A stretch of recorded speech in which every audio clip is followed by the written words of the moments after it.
कैसे 18,000 भारतीय बने अमेरिका में अपराधी। क्या होता है डंकी रूट, जिसकी वजह से हुई पहचान। एनआरआई बनने की चाहत में लोग ले रहे हैं जान अपनी हल्के में। जैसे 104 भारतीय को लेकर अमेरिका सेना का विमान अमृतसर एयरपोर्ट में उतरता है तो हर जगह चर्चा हो रही है कि कैसे 18,000 भारतीय अमेरिका में अपराधी बन गए। क्या था उनका कसूर? अगर अपराध थे तो कैसे पहुंचे अमेरिका में? इसका जवाब है डंकी रूट। क्या होता है डंकी रूट, इसका क्या प्रोसेस है? आइए आज इन्हीं मुद्दों पर बात करेंगे। प्रणाम हिंदुस्तान, मैं पूनम, इंडिया टाइम से। पंजाब में एक जगह से दूसरी जगह पर कूदने की क्रिया को डंकी कहते हैं। यहीं से डंकी रूट शब्द चलन में आया। इस रास्ते के जरिए आप एक देश से दूसरे देश पहुंच जाते हैं और आधिकारिक तौर पर किसी को पता नहीं चलता कि आप किस देश में हैं। दूसरी कहानी यह भी कहती है कि अवैध तरीके से किसी देश जाने में लंबे समय तक गधे की समान पैदल चलना पड़ता है। इस वजह से भी इसे डंकी रूट कहते हैं। साल 2023 में आई शाहरुख खान की फिल्म डंकी इसी पर आधारित है। इस प्लान में 25 महिलाएं, 12 नाबालिग और 79 पुरुष शामिल हैं। पंजाब के साथ ही निर्वासित लोग हरियाणा, गुजरात, उत्तर प्रदेश और महाराष्ट्र। निर्वासित लोगों में 33 गुजरात के, 30 पंजाब के, जबकि 2 निर्वासित उत्तर प्रदेश और चंडीगढ़ से हैं और 3 इसमें महाराष्ट्र के भी बताए जा रहे हैं।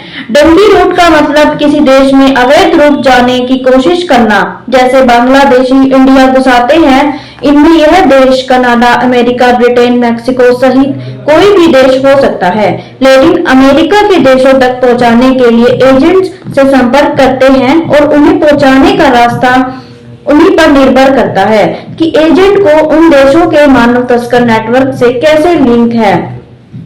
कुछ एजेंट दुबई से सीधे मैक्सिको का वीजा दिला देते हैं, लेकिन मैक्सिको पहुंचाने पर सबसे ज्यादा गिरफ्तार होने का खतरा रहता है।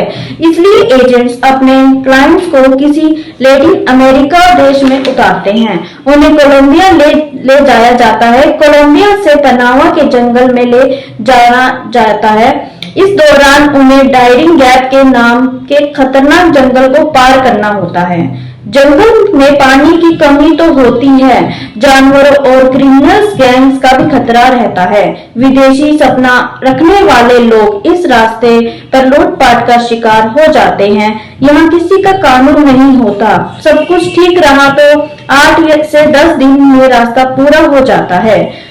ग्वाटेमाला पहुंचने पर लोगों को तस्करों के हवाले कर दिया जाता है। इसके बाद वो उन्हें मैक्सिको और अमेरिका की ओर ले जाते हैं।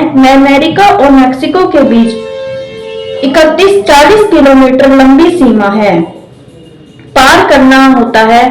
अपने सपने के देश में पहुंचना होता है। अवैध रूप से घुसने की कोशिश करने वाले ऐसे लोगों को कई बार अमेरिकी सेना के अधिकारी हिरासत में ले लेते हैं। उन्हें शरणार्थी कैंपों में रखा जाता है और उन्हें डिपोर्ट कर दिया जाता है। कानून परिवर्तन अधिकारियों के आंकड़े का हवाला देते हुए विदेश मंत्री जयशंकर ने कहा कि 2009 में 734, 2010 में 791, 2011 में 597, 2012 में 530 और 2013 में 550 निर्वासित किए गए। जयशंकर के बयान के अनुसार 2014 में जब एनडीए सरकार सत्ता में आई तो 591 निर्वासित किए गए। इसके बाद 2015 में 708 निर्वासित किए गए। 2016 में कुल 1303 निर्वासित किए गए।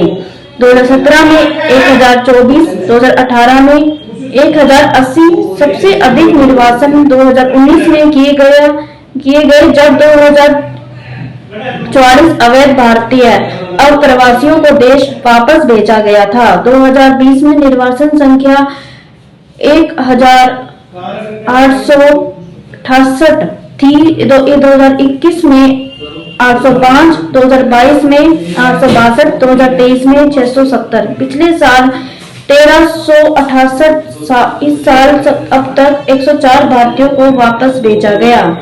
ऐसे ही खबरों के लिए बने रहिए इंडिया टाइम्स पर। धन्यवाद।